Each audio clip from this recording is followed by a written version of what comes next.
On February 14, 2013, the Los Angeles Police Department released a surveillance video that would go on to baffle millions across the globe. The footage showed 21-year-old Canadian student Elisa Lam inside the elevator of the Cecil Hotel in downtown Los Angeles. What appeared at first to be a routine clip soon turned into one of the most puzzling and disturbing recordings in modern true crime history. In the video, Elisa presses multiple elevator buttons. The doors remain open as if stuck.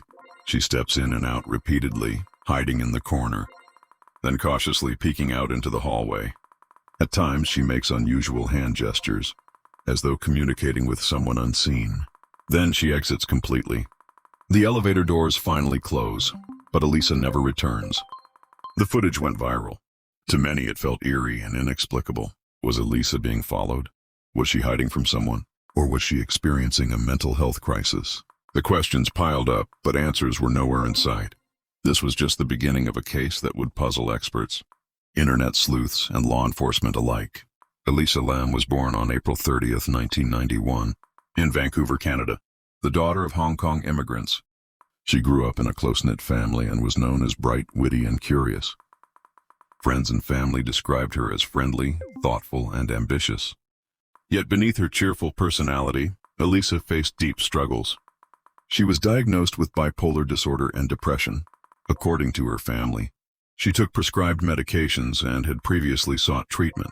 On her personal blog, Elisa often wrote about her challenges with mental health, feelings of isolation, and her desire to connect with others.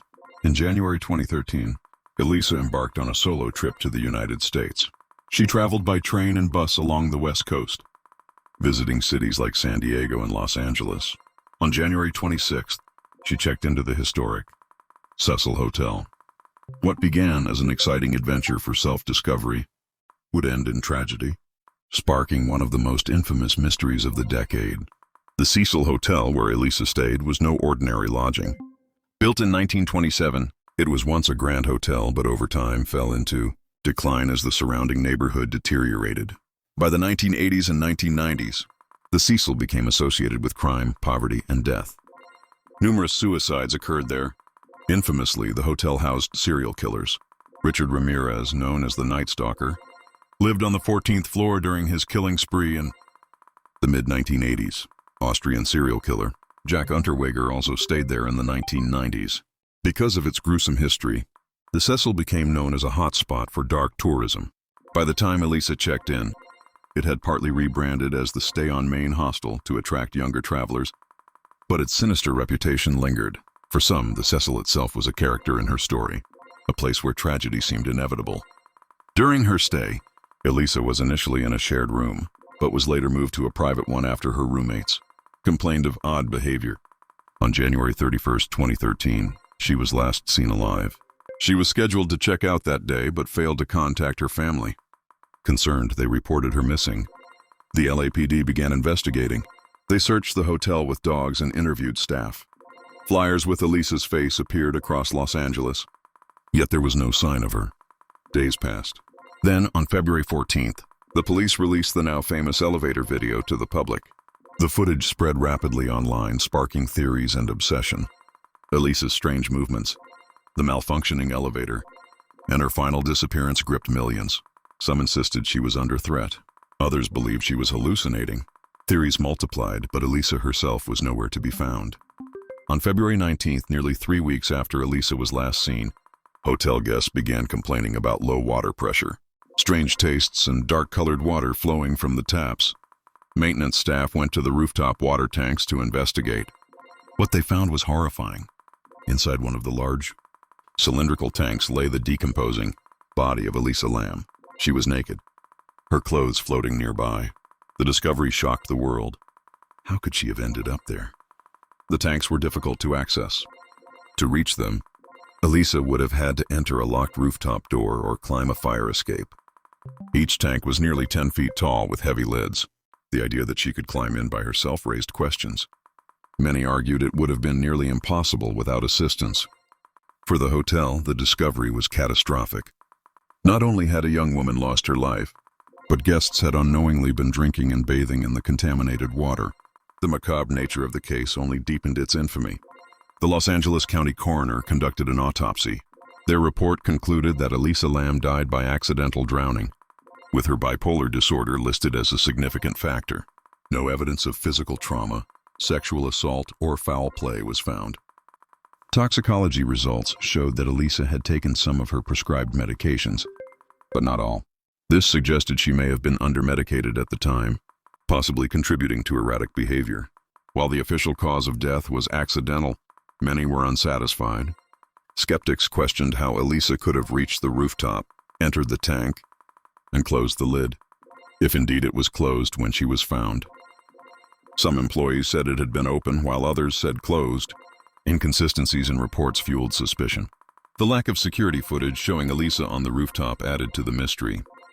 If the elevators and hallways were monitored, why wasn't her final journey captured?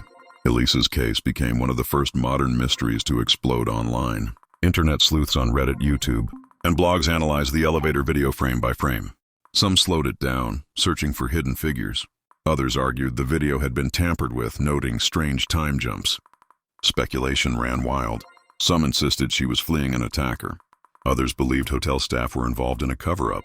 Still others drew connections between the case and horror films, noting eerie coincidences. For example, the 2005 movie Dark Water featured a plot about a girl who drowns in a water tank atop a building, with residents complaining of foul-tasting water. The Cecil Hotel's haunted reputation only added fuel. To many, Elisa's death seemed almost cursed, as though she had become part of the hotel's long, sinister legacy. Several theories continue to circulate. Mental health and accident. The official explanation is that Elisa suffered a manic or psychotic episode, entered the tank herself and drowned. This theory aligns with her medical history but leaves logistical questions. Foul play. Some argue Elisa was murdered and placed in the tank. They cite the difficulty of accessing the tanks and the inconsistencies in reports. However, no forensic evidence supported this. Hotel negligence. Critics point to lax security at the Cecil. If Elisa had easy access to dangerous areas, the hotel may have been responsible. Civil lawsuits were filed by her family, though ultimately dismissed. Supernatural influence. Given the Cecil's reputation, some claim Elisa was influenced or pursued by paranormal forces. While impossible to prove, this theory persists among those convinced the elevator footage shows her interacting with something unseen.